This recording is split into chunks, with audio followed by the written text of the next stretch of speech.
They say there's no other thrill like it. I just love leaving the airplane. It's my favorite part. I've done some crazy things over the past few years, and I decided, I got to top them, and I think this is about as crazy as you can get. For Denise Kamichek, skydiving for the first time is the only way to celebrate her 47th birthday. You nervous? No, I'm excited. So maybe, maybe. Not this much. Those first-time nerves are a feeling skydiving instructor Greg Foster sees often. They're worried about getting sick. They're worried about the gear not working, the parachute not opening. Foster is the safety and training advisor and chief instructor at Skydance Skydiving in Davis. And last year, he was the recipient of the United States Parachute Association, or USPA, Safety Award. Foster says jumping out of an airplane will always come with risk. I would say yes, you have a reason to be nervous. Most first-time jumpers go tandem, where they are attached with a harness to an instructor. Tandem jumps put more responsibility on the instructor. The reason Foster says it's important to make sure you pick the right teacher and the right drop zone. I recommend that you pick a USPA drop zone. That way that you know your instructors have gone through the training that the USPA and the FAA have put forth saying this is what you need to do to become a tandem instructor. Not all drop zones are USPA certified, and they don't have to be. Here's how it works. Skydiving is a self-regulated sport, which means the skydiving community sets its own safety standards under the leadership of the nonprofit USPA. The Federal Aviation Administration does regulate some aspects of the sport.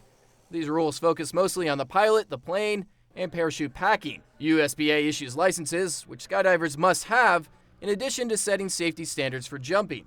But there's no law that requires drop zones to follow those safety rules. It is not illegal to have a drop zone that does not belong to the USPA membership.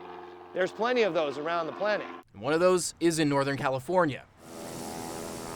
The Lodi Parachute Center.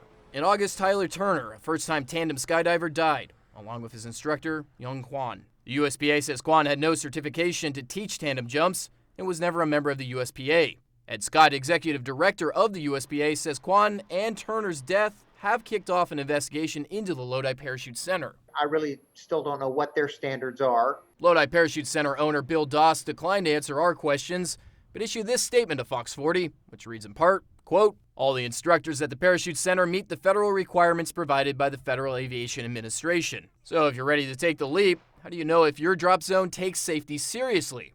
Here's some things to look out for. Even though I'm going to teach you how to do it and tell you to do it, sometimes people don't do it. Number 1, pre-jump instruction.